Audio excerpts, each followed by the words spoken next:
Hi friends, welcome back to my channel. So ತುಂಬ ದಿವಸ ಆಯಿತು ವ್ಲಾಗ್ ಹಾಕಿ.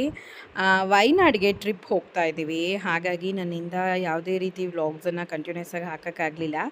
ಸೊ ಮಾರ್ನಿಂಗ್ ಅಂದರೆ ಸ್ಯಾಟರ್ಡೆ ಮಾರ್ನಿಂಗ್ ಬೇಗನೆ 4 o'clock ಎದ್ದು ಎಲ್ಲರೂ ಫ್ರೆಶ್ ಅಪ್ ಆಗಿ ಪ್ಯಾಕ್ ಎಲ್ಲನೂ ಹಿಂದಿನ ದಿವಸನೇ ಮಾಡ್ಕೊಂಡಿದ್ದೆ. ಹಾಗಾಗಿ ಬೆಳಗ್ಗೆ ಒಂದು ಸ್ವಲ್ಪ ರೆಡಿಯಾಗಿ ಹೋಗೋ ಥರ ಇತ್ತು. ಸೊ ಮಕ್ಕಳಿಗೆಲ್ಲನೂ ಒಂದು ಸ್ವಲ್ಪ ಹೊಸ ಡ್ರೆಸ್ನೇ ತೊಗೊಂಡಿದ್ದೆ, ಒಂಥರ ಟ್ರಿಪ್ಪು ಫೀಲ್ ಚೆನ್ನಾಗಿರುತ್ತೆ ಅಂತ. ಸೊ ಹಿಂದಿನ ದಿವಸನೇ ಮನೆಯೆಲ್ಲ ಕ್ಲೀನ್ ಮಾಡಿ ಒಂದು ಲೆವೆಲ್ಗೆ ಅಚ್ಚುಕಟ್ಟು ಮಾಡಿಟ್ಟಿದ್ದೆ. ಬಟ್ ಗಿಡಗಳಿಗೆ ನೀರು ಹಾಕೋದೇ ಒಂದು ಚಿಂತೆ ಆಗಿತ್ತು. ಸೊ ಅಪ್ಪಗೆ ಹೇಳಿಬಿಟ್ಟು ನಾನು ಗೇಟ್ ಬೀಗ ಕೊಟ್ಟು ಇದು ಇಲ್ಲಿ ನೀರು ಹಾಕ್ಬಿಡಪ್ಪ ಅಂತ ನೀರು ಕೂಡ ಫಿಲ್ ಮಾಡಿ ಅದಕ್ಕೊಂದು ಚಿಕ್ಕದಾಗಿ ಒಂದು ಗ್ಲಾಸ್ ಕೂಡ ಇಟ್ಟಿದ್ದೆ. ಸೊ ಎಲ್ಲ ಕೆಲಸನೂ ಬೇಗನೆ ಮುಗಿಸ್ಬಿಟ್ಟು ರೆಡಿ ಆಗಿದ್ದಾಯಿತು. ಇನ್ನು ಒಂದು 6 ಗಂಟೆ ಹಂಗೆ ಮನೆ ಬಿಡೋಣ ಅನ್ನೋ ಪ್ಲ್ಯಾನ್ ಮಾಡ್ಕೊಂಡಿದ್ವಿ. ಸೊ ವಯನಾಡಿಗೆ ಯಾಕೆ ಟ್ರಿಪ್ ಅಂತಂದರೆ ಕೇರಳ ಸೈಡ್ ಎಲ್ಲೂ ಹೋಗಲೇ ಇಲ್ಲ ನಾವು. ಹಾಗಾಗಿ ಹೋಗೋಣ ಅಂತ. ತುಂಬ ಅಡ್ವೆಂಚರಸ್ ಆಗಿ ಆ ಕಡೆ ಗೇಮ್ಸ್ ಇದ್ದಾವೆ. ಆ್ಯಂಡ್ ನೆಕ್ಸ್ಟು ನೇಚರ್ ಚೆನ್ನಾಗಿರುತ್ತೆ. ಟೀ ಎಸ್ಟೇಟ್ ಎಲ್ಲನೂ ನಾನು ನೋಡೇ ಇಲ್ಲ. ಹಾಗಾಗಿ ಅಲ್ಲೆಲ್ಲ ಹೋಗಿ ಒಂದು 2ರಿಂದ 3 ದಿವಸ ಒಳಗಡೆ ಟ್ರಿಪ್ ಮುಗಿಸ್ಕೊಂಡು ಬರೋಣ ಅಂತ ಹೇಳಿ ಫುಲ್ಲಾಗೆ ಪ್ಲ್ಯಾನ್ ಮಾಡಿಕೊಂಡು ಪ್ಯಾಕ್ ಎಲ್ಲ ಮಾಡ್ಕೊಂಡಿದ್ದಾಯಿತು. ಈ ಡ್ರೆಸ್ ಎಲ್ಲನೂ ಅಕ್ಕ ಮನೆಗೆ ಹೋದಾಗ ಹೊಸದಾಗಿ ತೊಗೊಂಡಂಥ ಕುರ್ತೀಸು ಒಂದು 4 ಕುರ್ತೀಸು ಸಿಂಪಲ್ದು ತೊಗೊಂಡಿದ್ದೆ. ಒಂದು ಸ್ವಲ್ಪ ಚೆನ್ನಾಗಿರೋದು ಒಂದು 3 ಕುರ್ತೀಸ್ ತೊಗೊಂಡಿದ್ದೆ. ಸೊ ಅದರಲ್ಲಿ ಸಿಂಪಲ್ಲಾಗಿರೋದು ಒಂದು 4-5 ತೊಗೊಂಡಿದ್ದೀನಿ. ಪಾತ್ರೆ ಎಲ್ಲ ವಾಶ್ ಮಾಡಿಟ್ಟಾಯಿತು. ಬೆಳಗ್ಗೆಗೆ ಇನ್ನೇನು ಕೆಲಸ ಇಟ್ಕೊಂಡಿರಲಿಲ್ಲ ನಾನು. ಸಿಂಪಲ್ಲಾಗಿ ಟೀ ಮಾಡಿ ಕುಡಿದ್ಬಿಟ್ಟು ಬಿದ್ದಿದ್ದ ಪಾತ್ರೆಗಳನ್ನೆಲ್ಲ ತೊಳ್ಕೊಂಡು ಎಲ್ಲ ಹೊರಟಿದ್ದೀವಿ. ಹತ್ತತ್ರ 6 ಗಂಟೆಗೆ ಮನೆ ಬಿಟ್ವಿ ಅನಿಸುತ್ತೆ. ನನಗೆ ಗೊತ್ತಿರೋ ಪ್ರಕಾರ 6 ಗಂಟೆಗೆ ಬಿಟ್ವಿ ನಾವು. ಸೊ ಎಲ್ಲ ಬೆಳಗ್ಗೆನೇ ಹೊರಟು ನಾವು ಮೈಸೂರು ರೋಡ್ ಮೇಲೇ ಹೋಗೋದು. ಸೊ ನಮಗೆ ಇಲ್ಲಿರುವಂಥ ಬ್ಯಾಂಗ್ಳೂರಲ್ಲಿರೋರು ಎಲ್ಲರೂ ಅಷ್ಟೇ ಮೈಸೂರು ಮೇಲೇ ಗುಂಡ್ಲುಪೇಟ್ ಆ ಸೈಡ್ ರೂಟಿಂದನೇ ಹೋಗಬೇಕಾಗುತ್ತೆ. ಸೊ ಹೋಗ್ತಾ ಹಾಗೆಯೇ ದಿಢೀರ್ ಪ್ಲ್ಯಾನ್ ಬಂದು ಬಂಡೀಪುರ್ ಸಫಾರಿ ನೋಡೋಣ ಅಂತ ಹೇಳಿ ಹೊರಟ್ವಿ. ಮನೆಯವ್ರು ಇದ್ಕೊಂಡು ಹೇಗೂ ಬಂದಿದ್ದೀವಿ ಮೈಸೂರಿಗೆ, ಬಂಡೀಪುರ್ ಫಾರೆಸ್ಟ್ ನೋಡ್ಕೊಂಡು ಹೋಗ್ಬಿಡೋಣ ಅಂತ. ಸೊ ಅಲ್ಲಿ ಹೋದ್ಮೇಲೆ ಅವ್ರು ಬಂದು ನಿಮಗೆ ಸಾಮಾನ್ಯವಾಗಿ ಪ್ರಾಣಿಗಳು ಜಾಸ್ತಿ ಕಾಣಿಸಲ್ಲ ಅನ್ನೋ ಥರ ಹೇಳಿದ್ರು. ಬಟ್ ನನಗೇನೆಂದರೆ ಝೂವಲ್ಲಿ ನೋಡೋದಕ್ಕಿಂತ ನೇಚರಲ್ಲಿ ನೋಡೋದು ತುಂಬಾ ಮುಖ್ಯ. ಅದು ನನಗೆ ತುಂಬ ಇಷ್ಟ. ಹಾಗಾಗಿ ಮೈಸೂರಿಗೆ ರೀಚ್ ಆಗಿಬಿಟ್ವಿ. ಸೊ ಎಲ್ಲನೂ ಸಿಂಪಲ್ ಕ್ಲಿಕ್ಸೇನೆ, ಜಾಸ್ತಿ ಲಾಂಗ್ ವಿಡಿಯೋ ಯಾವುದು ಮಾಡ್ಕೊಳ್ಲಿಲ್ಲ ನಾನು, ಬೋರ್ ಆಗುತ್ತೆ ನಿಮಗೂ ಅಂತ. ಸೊ ಅಲ್ಲೋಗೋಕ್ಕೆ ಕರೆಕ್ಟಾಗಿ 1 ಗಂಟೆ ಆಗಿತ್ತು ನಮಗೆ. ಸೊ ಅಲ್ಲಿ ಹೋಗಿ ಟಿಕೆಟ್ಸ್ ಎಲ್ಲ ಬೈ ಮಾಡಿ ನಾವು ಬಸ್ಸಲ್ಲೇ ಹೋದ್ವಿ. ಜಿಪ್ಸಿ ಎಲ್ಲನೂ ಬುಕ್ ಆಗೋಗಿತ್ತು. ಹಾಗಾಗಿ ಬಸ್ಸಲ್ಲೇ ಹೋದ್ವಿ. ಮೈಸೂರು ರೀಚ್ ಆಗಿದ ತಕ್ಷಣ ಮಾಡಿದಂಥ ಫಸ್ಟ್ ಕೆಲಸ ಬಂದು ಬಂಡೀಪುರ್ ಫಾರೆಸ್ಟ್ ಬಂದು ನೋಡೋದು. ಸೊ ಅಲ್ಲಿ ನೋಡಿದಾಗ ನಮಗೆ ಸಿಕ್ಕಿದಂಥ ಪ್ರಾಣಿಗಳು ಬಂದು ಹುಲಿ ನೋಡಿದ್ವಿ, ಜಿಂಕೆ ನೋಡಿದ್ವಿ, ಮತ್ತು ಮಂಕಿ, ವೆರೈಟಿ ಆದಂಥ ಮಂಕಿ, ಅದು ಹೆಸರು ನನಗೆ ಗೊತ್ತಿಲ್ಲ, ಮತ್ತು ನವಿಲು ನೋಡಿದ್ವಿ. ಸೊ ಜಾಸ್ತಿ ಏನು ಪ್ರಾಣಿಗಳು ಮಧ್ಯಾಹ್ನ ಹೊರಗಡೆ ಬರಲ್ಲ ಅಂತ ಹೇಳಿದ್ರು. ಹಾಗಾಗಿ ಬರೀ ಅದನ್ನು ಮಾತ್ರ ನಾವು ನೋಡಿಕೊಂಡು ಬಂಡೀಪುರ್ ಫಾರೆಸ್ಟ್ ಬಂದು ಸಫಾರಿ ಮುಗಿಸ್ಕೊಂಡ್ವಿ. ಸೊ ಎಷ್ಟಾಗುತ್ತೋ ಅಷ್ಟು ಬಂದು ನಾವು ಪ್ರಾಣಿಗಳನ್ನ ನೋಡಿದ್ವಿ. ನನಗೆ ತುಂಬಾ ಇಷ್ಟ ಆಯಿತು. ಏನಂದರೆ ಈ ಥರ ಜಿಂಕೆಗಳನ್ನೆಲ್ಲನೂ ಕಣ್ತುಂಬ ಫಾರೆಸ್ಟಲ್ಲಿ ನೋಡೋದು ಬಂದು ಒಂಥರ ಆನಂದನೇ. ನಾವು ಝೂವಲ್ಲಿ ನೋಡೋದಕ್ಕಿಂತ ಈ ರೀತಿ ಫಾರೆಸ್ಟ್ಗೆ ಬಂದು ಬಸ್ಸಲ್ಲಿ ಫುಲ್ಲಾಗೆ ಹತ್ತಿರದಿಂದ ನೋಡೋದು, ಅವು ಮೇಯೋದಾಗ್ಬೋದು, ಓಡೋದಾಗ್ಬೋದು, ಮರಿ ಜೊತೆ ಇರೋದಾಗ್ಬೋದು, ಮರಗಳು ಎಕ್ಕದನ್ನ ನೋಡೋದಾಗ್ಬೋದು, ಕ್ಲೋಸಾಗಿ ನೋಡೋವಾಗ ತುಂಬಾ ಹ್ಯಾಪಿ ಅನ್ನಿಸ್ತು ನನಗೆ. ನಾನು ಸಿಕ್ಕಿದ್ದು ಯಾವುದನ್ನೂ ಬಿಡಲಿಲ್ಲ, ಆದಷ್ಟು ಕ್ಯಾಪ್ಚರ್ ಮಾಡ್ಕೊಂಡಿದ್ದೀನಿ. ಬಟ್ ಇಲ್ಲೇನಾಯಿತು ಅಂತಂದರೆ ನೀರೇ ಇಲ್ಲ ಪಾಪ, ಇವುಗಳು ಹೇಗ್ದಾನೆ ಸರ್ವೈವ್ ಆಗುತ್ತಾ ಗೊತ್ತಿಲ್ಲ. ಆದರೂ ಹುಲಿ ಕೂಡ ಬಂದು ಮಲಗಿತ್ತು. ಅಲ್ಲಿ ಹೇಳಿದ್ರು ಅವರು, ಹುಲಿ ಮಲಗಿದೆ ನೋಡಿ, ಬೇಟೆಗೆ ಹೋಗಿ ಬಂದು ತಿಂದ್ಬಿಟ್ಟು ಬಂದು ಮಲಗಿರತ್ತೆ ಅಂತ. ಸೊ ನಾವು ಜಾಸ್ತಿ ಬಂದು ಡಿಸ್ಟರ್ಬ್ ಮಾಡಲಿಲ್ಲ. ಅದಕ್ಕೆ ಸಿಂಪಲ್ಲಾಗಿ ಅದನ್ನು ನೋಡಿಕೊಂಡು ಹಾಗೇ ಬಂದ್ಬಿಟ್ವಿ. ಸೊ ಕಾಡಲ್ಲಿ ಬಂದು ಹಚ್ಚಸ್ರೇ ಇಲ್ಲ, ಅದೊಂದು ಬೇಜಾರಿತ್ತು ನನಗೆ, ಹಚ್ಚಸ್ರಾಗಿಲ್ವಲ್ಲ ಅಂತ. ಎಲ್ಲೋ ಒಂದು ಕಡೆ ಮಾತ್ರ ಗ್ರೀನರಿಯಾಗಿತ್ತು. ಜಾಸ್ತಿ ಜಿಂಕೆ ಇದೆ, ಎಷ್ಟು ಚೆನ್ನಾಗಿತ್ತು ನೋಡೋದಕ್ಕೆ ಅಂದರೆ ಅಷ್ಟೇ ಖುಷಿ ಆಯಿತು ನನಗೆ. So ಬಂದಿದ್ದಕ್ಕೊಂಥರ satisfaction. 90 ಮಿನಿಟ್ಸ್ ಕರ್ಕೊಂಡು ಹೋಗ್ತಾರೆ. ಒಬ್ಬರಿಗೆ ಬಂದು ಅಂದರೆ ದೊಡ್ಡವ್ರಿಗೆ 650 ರೂಪಾಯಿ ಚಾರ್ಜ್ ಮಾಡ್ತಾರೆ ದೊಡ್ಡವ್ರಿಗೆ. 12 ವರ್ಷದ ಒಳಗಿರೋ ಮಕ್ಕಳಿಗೆ 350 ರೂಪಾಯಿ ಚಾರ್ಜ್ ಮಾಡ್ತಾರೆ. ಸೊ ಆ ಥರ ಫೆಸಿಲಿಟಿ ಇದೆ. ನಮಗೆ ಬಸ್ ಬೇಕಂದರೆ ಬಸ್ಸು, ಜಿಪ್ಸಿ ಬೇಕಂದರೆ ಜಿಪ್ಸಿ, ಇಲ್ಲಾಂದರೆ ಕ್ಯಾಂಪಸ್ ಅಂತ ಹೇಳಿದ್ರು. ನಾವು ಬಂದು ಬಸ್ಸೇ ಇರೋದೇನಿದೆಯೋ ಯಾಕೆ ಬಿಡಬೇಕು ಅಂತೇಳಿ ಬಸ್ ಏನೂ ಮೋಸ ಇಲ್ಲ. ಆರಾಮಾಗಿ ಬಸ್ಸಲ್ಲಿ ಇನ್ನೂ ಸೇಫ್ಟಿ ಇರುತ್ತೆ, ಕುತ್ಕೊಂಡು ನೋಡ್ಕೊಂಡು ಆರಾಮಾಗಿ ಬರ್ಬೋದು. ಜಿಂಕೆಗಳನ್ನ ಕಣ್ ತುಂಬ್ಕೊಂಡಿದ್ದಂತೂ ಸಿಕ್ಕಾಪಟ್ಟೆ ಖುಷಿ ಆಯ್ತು ನನಗೆ. ಅವ್ರು ಬಂದು ಎಕ್ಸ್ಪ್ಲೈನ್ ಮಾಡ್ತಿದ್ರು, ಇಲ್ಲಿ ಚೂಪಾಗಿದೆ ಅಲ್ಲ ಕೊಂಬುಗಳು, ಅವುಗಳನ್ನ ಬಂದು ಅವೇ ಒಡ್ಕೊಳ್ತವಂತೆ ಉಜ್ಕೊಂಡು, ಆಮೇಲೆ ಹೊಸ್ದಾಗಿ ಚಿಗುರತ್ತಂತೆ. ಸೊ ಹೊಸ್ದಾಗಿ ಚಿಗುರೋದಕ್ಕೆ ಒಂಥರ ಕೊಂಬು ಮೇಲೆ ಕೂಡ ಚಿಗುರೋ ಥರ ಬಂದಿರುತ್ತೆ ಅಂತ ಹೇಳಿದ್ರು. ಮತ್ತು ಬಂದು ಇಲ್ಲಿ ವೆರೈಟಿ ಆಫ್ ಕೋತಿ ನೋಡ್ಬೋದು ನೀವು, ಕೋತಿ ಹೇಗಿದೆ ಅಂತ. ಅದ್ರ ಮರಿ ಕೂಡ ಇತ್ತು, ನಾನು ಅದನ್ನು ಕೂಡ ಝೂಮ್ ಮಾಡಿಕೊಂಡೆ. ಇದು ಸಾಮಾನ್ಯವಾಗಿ ಕಾಣಿಸೋದೇ ಇಲ್ಲ, ಬಂದಿದೆ ನೋಡಿ ಅಂದರು. ಸರಿ, ಅದು ನೋಡಿಕೊಂಡು ಹಾಗೆ ನಾವು ಹೊರಟ್ವಿ.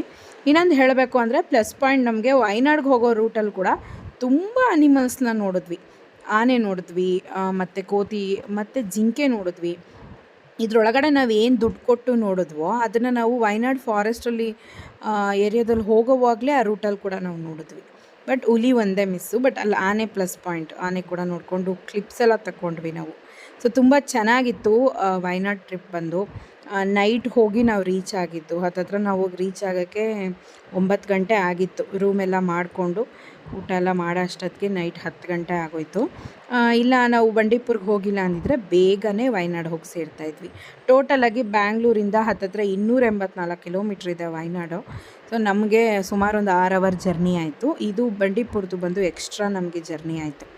ಸೊ ಎಲ್ಲ ನೋಡಿಕೊಂಡು ಹಾಗೆಯೇ ಇದೆಲ್ಲ ಮುಗಿಸ್ಕೊಂಡ್ವಿ. ಬಟ್ ಜಿಂಕೆ ಅಂತೂ ಎಷ್ಟು ನೋಡ್ಬೋದೋ ಅಷ್ಟು ಜಿಂಕೆ ಇದೆ. ಜಿಂಕೆದಂತೂ ಜಾಸ್ತಿ ಸಂಖ್ಯೆ ಇದೆ. ಮತ್ತು ಬಂದು ನವಿಲು ಕೂಡ ನೋಡಿದ್ವಿ. ಮರದ ಮೇಲೆ ನವಿಲಿತ್ತು. ಫುಲ್ಲಾಗೇ ತೆಗಿಯೋಕ್ಕಾಗಲಿಲ್ಲ. ಎಷ್ಟು ಝೂಮ್ ಮಾಡಿ ಎಷ್ಟು ಕ್ವಾಲಿಟಿ ಆಫ್ ವಿಡಿಯೋ ಕೊಡಬೇಕಾಗತ್ತೋ ಅಷ್ಟು ಕ್ವಾಲಿಟಿಯಿಂದ ನಾನು ತೆಗ್ದಿದ್ದೀನಿ ವಿಡಿಯೋ, ನೀವು ನೋಡಿ. ಆ ಥರ ಕಾಡಲ್ಲಿ ಹೋಗಿ ನೇಚರಲ್ಲಿ ನೋಡೋದು ಬಂದು ತುಂಬ ಖುಷಿ. ನಾವೇನೇ ಝೂವಲ್ಲಿ ಹೋಗಿ ಹತ್ತಿರದಿಂದ ನೋಡಿದ್ರು ಕೂಡ ಈ ಥರ ಕಾಡಲ್ಲಿ ಒಂಥರ ನಮಗೂ ಕೂಡ ಫಾರೆಸ್ಟಲ್ಲಿ ಇದ್ದೀವಿ ಅನ್ನೋ ಒಂದು ಫೀಲಿಂಗ್ ಇರುತ್ತೆ. ಸೊ ಅದು ತುಂಬ ನನಗಿಷ್ಟ ಆಯಿತು. ಪ್ರಕೃತಿಯಲ್ಲಿ ನಮಗೆ ಪ್ರಾಕೃತಿಕವಾಗಿ ನೋಡೋದಕ್ಕೂ ಮನುಷ್ಯ ನಿರ್ಮಿತವಾದಂಥ ಒಂದು ಝೂವಲ್ಲಿ ನೋಡೋದಕ್ಕೂ ವ್ಯತ್ಯಾಸ ಇದೆ. ಸೊ ಇಲ್ಲಿ ಇವುಗಳ ಆಟ ನೋಡಿ ಎಷ್ಟು ಚೆನ್ನಾಗಿದೆ ಅಂತ. ಚುಕ್ಕೆಗಳು ನನಗೆ ಭಾರಿ ಇಷ್ಟ ಆಯಿತು. ನಾನು ಇದನ್ನು ತುಂಬಾ ಎಂಜಾಯ್ ಮಾಡಿದೆ, ತುಂಬ ಖುಷಿಪಟ್ಟೆ. ನಮ್ಮ ಮನೆಯವ್ರು ಹೇಳ್ತಿದ್ರು ತುಂಬ ಕಡಿಮೆ ಇದೆ ಪ್ರಾಣಿಗಳು, ಮಧ್ಯಾಹ್ನ ಬಂದುಬಿಟ್ವಿ, ಸಂಜೆ ಬರಬೇಕಿತ್ತು ಅಂತ. ಬಟ್ ಇದು ನೋಡಿ, ನಾವು ವಯನಾಡ್ಗೆ ಹೋಗೋ ರೂಟಲ್ಲಿ ಸಿಕ್ಕಿದಂತಹ ಒಂದು ಕ್ಲಿಪ್ಸ್ ಇವು. ಸೊ ಇಲ್ಲೆಲ್ಲ ಫೋಟೋಸ್ ತೆಕ್ಕೊಂಡ್ವಿ ನಾವು. ಮತ್ತು ಇದು ಆನೆದೆಲ್ಲನೂ ಫೋಟೋಸು ಎಲ್ಲ ತೆಕ್ಕೊಂಡ್ವಿ. ತುಂಬ ಚೆನ್ನಾಗಿತ್ತು ಇಲ್ಲಿನ ವಾತಾವರಣ. ಇಲ್ಲಿ ಒಂದು ಸ್ವಲ್ಪ ಗ್ರೀನರಿ ಸ್ವಲ್ಪ ಜಾಸ್ತಿ ಇದೆ. ಸೊ ಇಲ್ಲಿ ಆನೆಗಳು ಮತ್ತು ಜಿಂಕೆ, ನವಿಲು ಒಂದು 2ರಿಂದ 3 ನವಿಲು ನೋಡಿದ್ವಿ, ಜಿಂಕೆಗಳನ್ನ ನೋಡಿದ್ವಿ. ತುಂಬ ಚೆನ್ನಾಗಿತ್ತು. ಎಕ್ಸ್ಪೀರಿಯೆನ್ಸ್ ಬಂದು ತುಂಬ ಚೆನ್ನಾಗಿತ್ತು. ಇಲ್ಲಿ ನೋಡಿದ್ರೆ ಇಲ್ಲೂ ಕೂಡ ಜಿಂಕೆಗಳು ಓಡಾಟ ಇದೆ. ಸೊ ನಾವು ಬಂಡೀಪುರ್ ಫಾರೆಸ್ಟಿಂದ ಟೋಟಲಾಗಿ ಈ ಕಡೆ ವಯನಾಡ್ ಸೈಡ್ ಗುಂಡ್ಲುಪೇಟೆ ರೋಡ್ ಬರುತ್ತಲ್ಲ ಅಲ್ಲಿ ಬಂದಾಯಿತು. ಸೊ ಬಂದು ಫುಲ್ಲು ಫಾರೆಸ್ಟ್ ಏರಿಯಾದಲ್ಲಿ ಸ್ವಲ್ಪ ಕಾರ್ಗಳನ್ನ ಸ್ಲೋ ಮಾಡ್ಕೊಂಡು ಹಿಡಿದಂಥ ವೀಡಿಯೋ ಕ್ಲಿಪ್ಸ್ ಇವು. ಸೊ ತುಂಬ ಕಾರ್ಗಳು ಬರ್ತಾಯಿತ್ತು, ತುಂಬ ಜನ ನಿಂತು ಕೂಡ ಫೋಟೋಸ್ ಎಲ್ಲ ತೆಕ್ಕೋತಾಯಿದ್ರು. ನಮಗೆ ಎಲ್ಲೋ ಒಂದು ಕಡೆ ಭಯ, ಏನಪ್ಪ ಯಾವುದನ್ನ ಪ್ರಾಣಿ ಬಂದುಬಿಟ್ರೆ ಏನು ಮಾಡೋದು ಅನ್ನೋ ಥರ. ಸೊ ಇಲ್ಲೆಲ್ಲನೂ ಚೆಕ್ ಪೋಸ್ಟ್ ಎಲ್ಲ ಮುಂದೆ ಇರುತ್ತೆ, ಎಲ್ಲ ನೀಟಾಗಿ ಚೆಕ್ ಮಾಡಿ ಕೂಡ ಕಳಿಸ್ತಾರೆ ನಮ್ಮನ್ನು. ಸೊ ಜಾಸ್ತಿ ಇಲ್ಲೆಲ್ಲ ಇಳಿಯೋ ಥರ ಇಲ್ಲ. ಪ್ರತಿ ಜಾಗದಲ್ಲೂ ಈ ಸೈಡ್ ಏನು ಪ್ರಾಣಿಗಳು ಓಡಾಡುತ್ತೋ ಅದಕ್ಕೆ ತಕ್ಕ ಹಾಗೆ ಬೋರ್ಡ್ಸನ್ನು ಹಾಕಿರ್ತಾರೆ, ಜಾಸ್ತಿ ಫಾಸ್ಟಾಗಿ ಹೋಗಬೇಡಿ ಅನ್ನೋ ಥರ. ಸೊ ವಯನಾಡ್ ಸ್ಟಾರ್ಟ್ ಆಯಿತು, ನಮಗೆ ವಯನಾಡ್ದು ಬಾರ್ಡರ್ ಸ್ಟಾರ್ಟ್ ಆಯಿತು, ಕೇರಳ ಬಾರ್ಡರು. ಸೊ ಅದು ನಾನು ಝೂಮ್ ಮಾಡಿ ತೋರಿಸ್ಲಿ ನಿಮಗೆ. ಈ ಸೈಡಲ್ಲಿ ಒಂದು ಬೋರ್ಡ್ ಬಂತು ನೋಡಿ, ಅದೇನೆ. ಸೊ ಅಲ್ಲಿಂದ ಸ್ಟಾರ್ಟು ಕೇರಳ ಫಾರೆಸ್ಟ್ ಅಂತ ಹಾಕಿದರು. ಎಲ್ಲ ಒಂದು ಕಡೆ ಕರ್ನಾಟಕ ಬಿಟ್ಟು ಕೇರಳ ಒಳಗಡೆ ಬಂದಿದ ತಕ್ಷಣ ಏನೋ ಒಂಥರ ಹೊಸ ಫೀಲಿಂಗು. ಸೊ ಅದೊಂಥರ ಅನುಭವ. ಸೊ ಅದನ್ನು ನೋಡಿಕೊಂಡು ಹಾಗೆಯೇ ಮುಂದೆ ಬಂದ್ವಿ. ಹಾಗೆಯೇ ಇಲ್ಲಿ ಕೇರಳದಲ್ಲಿ ವಯನಾಡಲ್ಲಿ ಬಂದು ಏನಾಯಿತು ಅಂತಂದರೆ ಫಾರೆಸ್ಟಲ್ಲಿ ಕಾಡು ಜೇನು ಬಂದು ಮಾರ್ತಾಯಿದ್ರು. ಸೊ ಅದನ್ನು ಹೋಗಿ ನೋಡೋಣ ಅಂತ ನನಗೆ ತೊಗೋಬೇಕು ಅನ್ನೋ ಐಡಿಯಾ ಇರಲಿಲ್ಲ.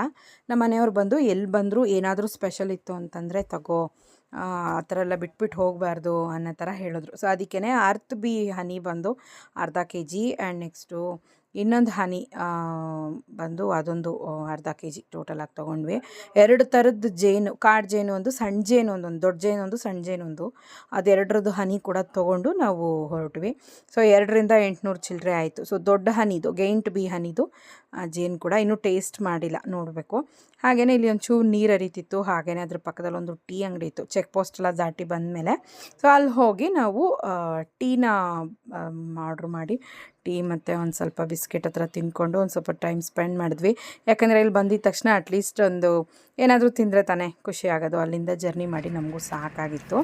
ಸೊ ಅದಕ್ಕೆ ಟೀನ ಮಾಡೋಕ್ಕೆ ಹೇಳಿದೆ ನಾನು. ಕಲ್ಪೇಟಲ್ಲೆಲ್ಲ ರೂಮೆಲ್ಲ நல்லா இருக்கும் இல்லையா?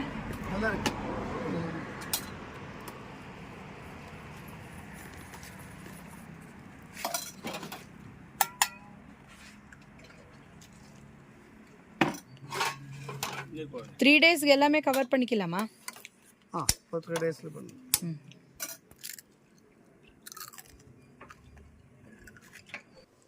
ಸೊ ಒಂದು ಸ್ವಲ್ಪ ಹೇಗೋ ತಮಿಳ್ ಮ್ಯಾನೇಜ್ ಮಾಡಿದ್ರಿಂದ ನಮಗೆ ಅಲ್ಲಿ ಮಲಯಾಳಂ ಅಷ್ಟೊಂದು ಹಿಂಸೆ ಅಂತ ಅನಿಸ್ಲಿಲ್ಲ. ಯಾಕಂದರೆ ಮಲಯಾಳಂ ಸ್ವಲ್ಪ ತಮಿಳು ಎರಡೂ ಕೂಡ ಒಂದು ಸಿಮಿಲರ್ ಆಗಿರುತ್ತೆ. ಮಾತಾಡೋದು ಅರ್ಥ ಆಗೋದಾಗಲಿ ಇಲ್ಲ ಮಾತಾಡೋ ರೀತಿ ಆಗಲಿ ಒಂದು ಲೆವೆಲ್ಗೆ ಸಿಮಿಲರ್ ಆಗಿರುತ್ತೆ. ಸೊ ತಮಿಳು ಭಾಷೆ ಚೆನ್ನಾಗಿ ಗೊತ್ತಿರೋದ್ರಿಂದ ಒಂದು ಲೆವೆಲ್ಗೆ ನಾವು ವಯನಾಡಲ್ಲಿ ಮ್ಯಾನೇಜ್ ಮಾಡಿದ್ವಿ. ಸೊ ಹಾಗೆ ರೂಮಿಗೆ ಬಂದು ರೀಚ್ ಆಯಿತು. ಸಿಂಪಲಾಗಿ ರೂಮನ್ನು ನಾವು ಬುಕ್ ಮಾಡ್ಕೊಂಡಿದ್ವಿ. 2,000 ರೂಪಾಯಿ ಇಲ್ಲಿ ಎ ಸಿಗೆ ಟೋಟಲಾಗಿ ಒಂದು ದಿವಸಕ್ಕೆ. ಓಕೆ, ಇಲ್ಲೆಲ್ಲ ಸ್ವಲ್ಪ ಜಾಸ್ತಿನೇ ಏನೂ ಮಾಡೋಕ್ಕಾಗಲ್ಲ. ಸಿಕ್ಕಿದ್ರಲ್ಲಿ ಬೇಗ ನಾವು ಬುಕ್ ಮಾಡಿಕೊಂಡು ಅಲ್ಲಿಂದ ಸ್ವಲ್ಪ ಊಟ ಮಾಡೋಣ ಅಂತ ಹೊರಗೆ ಹೊರಟ್ವಿ. ಅಲ್ಲೇ ಎದುರುಗಡೆನೇ ಹೋಟೆಲು, ಕಲ್ಪೇಟದಲ್ಲೇ ನಾವು ಬಂದು ರೂಮ್ ಬುಕ್ ಮಾಡ್ಕೊಂಡಿದ್ದು. ಅಲ್ಲೋಗಿ ಸಿಂಪಲ್ಲಾಗಿ ಇದು ಚಿಕನ್ ಫ್ರೈಡ್ ರೈಸ್ ಎಲ್ಲನೂ ತಿಂದ್ಕೊಂಡು ಒಂದು ಸ್ವಲ್ಪ ದಾಲ್ ರೋಟಿ ಎಲ್ಲ ತಿಂದ್ಕೊಂಡು ರೂಮಿಗೆ ಬಂದು ಫಸ್ಟ್ ರೆಸ್ಟ್ ಮಾಡಿದ್ವಿ. ಆಮೇಲೆ ನೆಕ್ಸ್ಟ್ ಡೇ ಬಂದು ಎಲ್ಲೆಲ್ಲಿ ಹೋದ್ವಿ, ಏನೇನು ಮಾಡಿದ್ವಿ, ಅಡ್ವೆಂಚರ್ಸ್ ನಾನೇನು ಮಾಡಿದೆ, ನನ್ನ ಮಗ ಏನು ಮಾಡ್ದೆ, ಒಂದು ಇಂಡಿಯಾಸ್ ಲಾರ್ಜೆಸ್ಟ್ ಸ್ಕೈ ಸೈಕ್ಲಿಂಗ್ ಮಾಡ್ದೆ ನನ್ನ ಮಗ. ಅದು ಕೂಡ ನಾನು ನೆಕ್ಸ್ಟ್ ವೀಡಿಯೋದಲ್ಲಿ ಆ್ಯಡ್ ಮಾಡ್ತೀನಿ. ಓಕೆ ಫ್ರೆಂಡ್ಸ್, ಟೇಕ್ ಕೇರ್, ಬಾಯ್.